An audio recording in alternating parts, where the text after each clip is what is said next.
आई यातली एक इडली आहे ना मस्तपैकी कट करून दाखव आपल्या मित्रांना, म्हणजे ह्यातली आतली स्टफिंग किती सुंदर झालेली आहे ती आपल्या मित्रांनाही समजेल।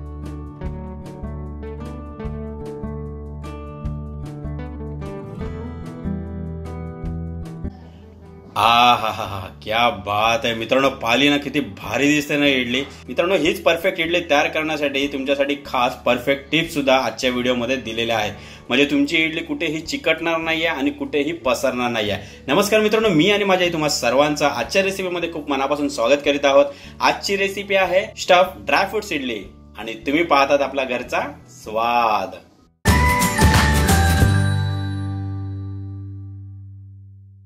तर चला आजच्या रेसिपीसाठी आपल्याजवळ काय काय साहित्य आहे तेही पाहून घेऊया। मी इथे वरीचे तांदूळ घेतलेले आहेत, दही, मिक्स सुका मेवा, पिस्त्याचे काप, बदामाचे काप, खायचा सोडा, मीठ, जिरं, काजू, ओल्या नारळाचा कीस, साबुदाणा, साजूक तूप, खसखस, तीळ, वेलची आणि जायफळची पूड आणि साखर। तर मित्रांनो या सर्व साहित्यांचे प्रमाण आहे ते तुम्हाला आपल्या डिस्क्रिप्शन बॉक्स मध्ये मिळेल। आता पटकन आपण कृतीला सुरुवात करूया। चला आता गॅस पेटवूया आपण। आणि हे वरीचे तांदूळ आहेत ना थोडे हलके भाजून घ्यायचे आहेत, कारण की हे वरीचे तांदूळ चिकट असतात ना म्हणून त्यांना भाजायचे, आणि जेव्हा इडली करू ना तेव्हा ती मोकळी मोकळी होईल, सुटसुटीत।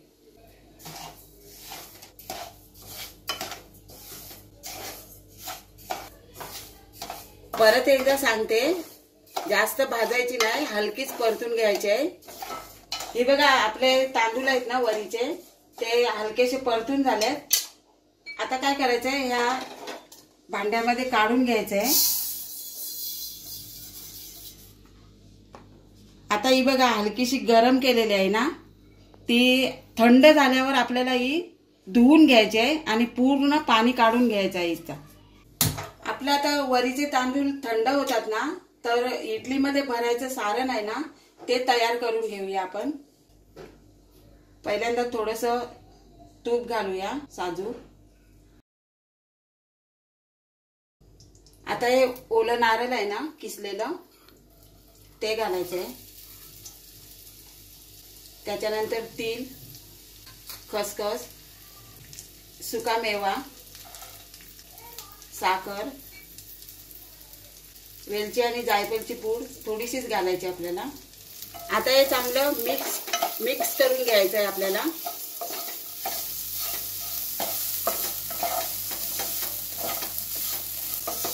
आणि गॅस स्लोच ठेवायचा आपल्याला, म्हणजे चांगलं परतवता येईल आणि सारण देखील चांगलं होईल।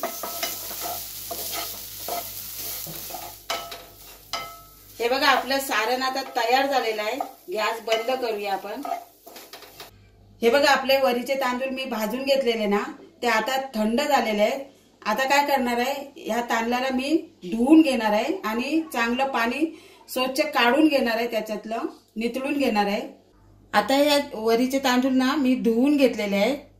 आता धुतल्याने काय होईल, काय वरीचे तांदळामध्ये जो काही चिकटपणा असेल ना थोडासा जरी तो निघून जाईल पाण्यासोबत। आता हे वाटून घ्यायचे आहेत, म्हणजे दरदरीतच वाटून घ्यायचे। त्याच्या अगोदर आपल्याला हे साबुदाणे आहेत ना ते सुद्धा दरदरीत वाटून घ्यायचे आहेत। आता या मिक्सरच्या भांड्यामध्ये आपण पहिल्यांदा साबुदाणा घालणार आहे।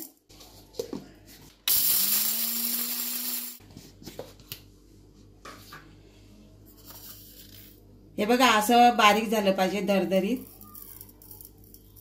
आता या भांड्यामध्ये आपण काढून घेऊया। आता हे वरीचे तांदूळ आहेत ना फक्त 1-2 आटे फिरून घ्यायचे आहेत, जास्त नाही फिरवायचे आपल्याला।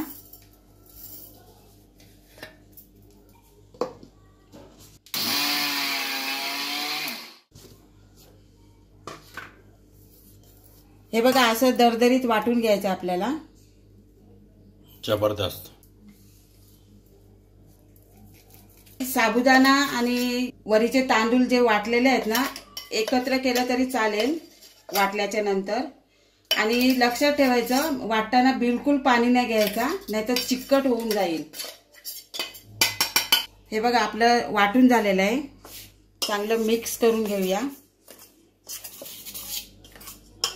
हे बघा साबुदाणे आणि वरीचे तांदूळ आहेत ना ते सगळं मिक्स करून झालेलं आहे पीठ. आता काय करायचं आहे, याच्यामध्ये आपल्याला दही टाकायचे. दही चांगली याच्यामध्ये फेटून घ्यायची.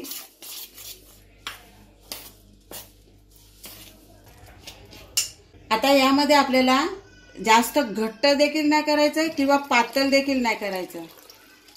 जसं आपण साध्या इडल्या बनवतो ना तांदळाच्या उडदाच्या डाळीच्या अशा, तसंच तेवढंच इडलीसाठी ठेवायचं पीठ जाड. हे बघा अजून थोडं पाणी पाहिजे आपल्याला.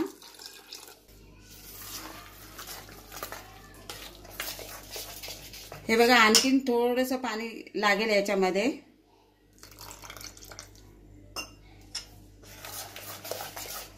आता यामध्ये आपण मीठ घालूया.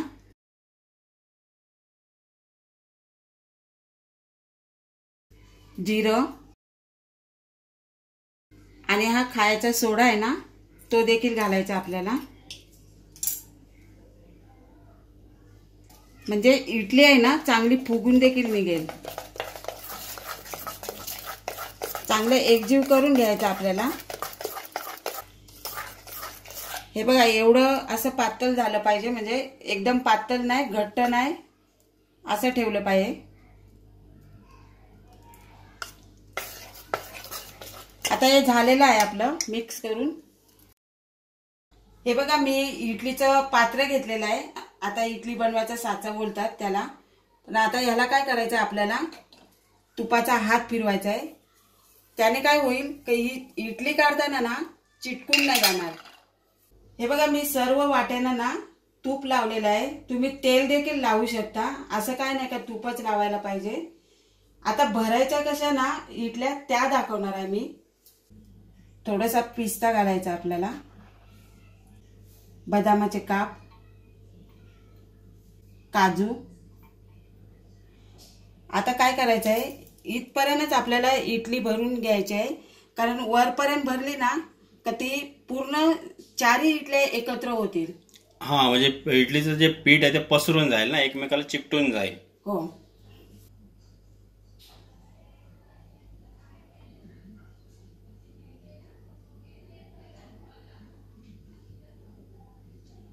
असं पसरून घ्यायचं थोडं.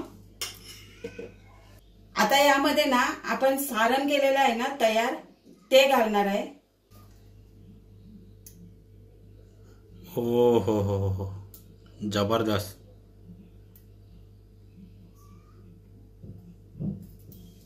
आता पुन्हा आहे ना हे पीठ आहे ना ते वरती घालायचं आहे आपल्याला.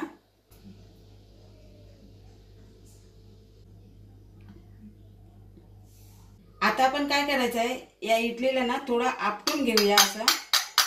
म्हणजे इडली आहे ना पूर्ण अशी गोल गोल होईल. हे बघा. आणि अशाच तऱ्हेने आपण बाकीच्या इडल्या आहेत ना त्या सुद्धा अशा भरून घेऊया.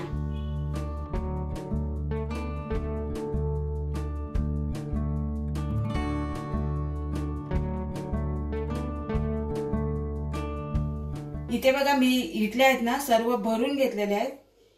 आता एकावर एक अशी ताटली ठेवायची आपल्याला.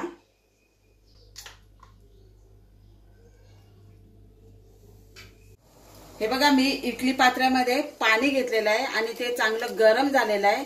आता त्याच्यामध्ये मी एक जाली टाकलेली आहे, कारण की आपण ज्या इडल्या ठेवू ना खालून पाणी उकळलं ना तर ते इडल्याला लागलं तर इडल्या सुटून जातील. हो. आणि हे जी जाळी पाहता ना ही कुकरची जाळी घेतलेली आहे आम्ही. आता हे पाणी गरम झाले ना तर याच्यामध्ये आपण हे भांड ठेवूया. आता यावर आपण झाकण ठेवून 20 मिनिटं मध्यम आचेवर आपण वाफ काढणार आहे.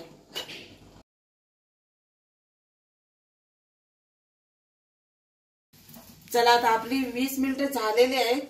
आपण आता उघडून बघूया. हो हो हो हो क्या बात आहे. इडली तर आपली एकदम मस्तपैकी तयार झालेली, कुठेही पसरलेली नाहीये. आता काय करायचं आपल्याला, आता हा इडलीचा भांडा आहे ना ते बाहेर काढून घेऊया आणि 5 मिनिटं असंच थंड करू द्यायचं आपल्याला.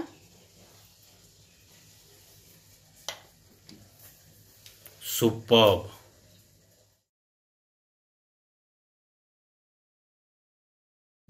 ह्या बघा आपल्या इडल्या तयार झालेल्या आहेत आणि थंड देखील झालेल्या आहेत. आता मी तुम्हाला काढून दाखवते.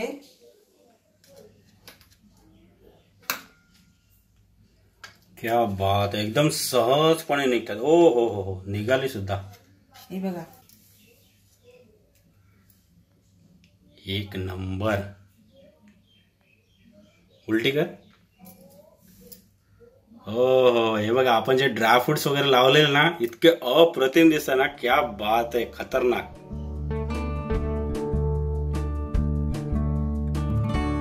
आता मी आहे ना तुम्हाला ही इडली आहे ना कापून सुद्धा दाखवते.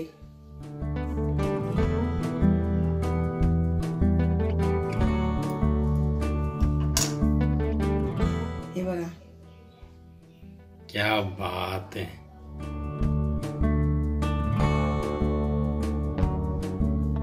जे आपण स्टफिंग वगैरे केलेलं आहे, ड्रायफ्रुट्स वगैरे, ते इतके मस्त दिसतात ना. आणि खायला तर एवढी मजा येणार आहे ना, जबरदस्त. चला आता या इडल्या आहेत ना मी केलीच्या पानावर काढून घेते. क्या बात आहे. ह्या बघा मी सर्व आहेत ना इडल्या काढून घेतलेल्या आहेत आणि ह्या इडल्या आहेत ना उपवासाला देखील खाऊ शकता तुम्ही. आता मी ह्याच्या बरोबर गोड दही घेतलेली आहे, लस्सी, त्याच्यासोबत खाऊ शकता किंवा उपवासाची चटणी देखील बनवून खाऊ शकता. या मित्रांनो, तुम्हाला तर उपवासाची जर चटणी हवी असेल तर तुम्ही आम्हाला कमेंट बॉक्सच्या माध्यमातून कळवा. आम्ही ही सुद्धा रेसिपी तुमच्यासाठी लवकरच घेऊन येऊ. पाली, आपली आजची रेसिपी किती इझिली तयार झालेली आहे. आता पटकन ही रेसिपी घरी ट्राय करून पाहायची. हा, आणि उपवासाची कारण तर मुळीच द्यायची नाही, कारण का आईने जसं सांगितलेलं ही रेसिपी तुम्हाला उपवासाला सुद्धा चालू शकते. आणि ट्राय करून झाल्याच्या नंतर कमेंट बॉक्सच्या माध्यमातून कळवायला सुद्धा विसरू नका की तुम्हाला आजची रेसिपी कशी वाटली. पण त्या अगोदर आपल्या आजच्या रेसिपीचा हा व्हिडिओ जर आवडला असेल तर व्हिडिओला लाईक करा, शेअर करा, आणि जर तुम्ही आपल्या चॅनलवरती नवीन असाल तर पटकन चॅनलला सबस्क्राईब करून घ्या आणि बाजूची बेल आयकॉन प्रेस करायला विसरू नका, कारण का तुम्हाला याच चॅनलवरती छान छान आणि साध्या सोप्या रेसिपींचा आनंद घेता येईल. तर चला, अशीच एक सुंदर रेसिपी घेऊन पुढच्या नेक्स्ट व्हिडिओमध्ये आपण लवकरच भेटूया. वेळ काढून आजच्या रेसिपीचा हा व्हिडिओ पाहिल्याबद्दल थँक्यू.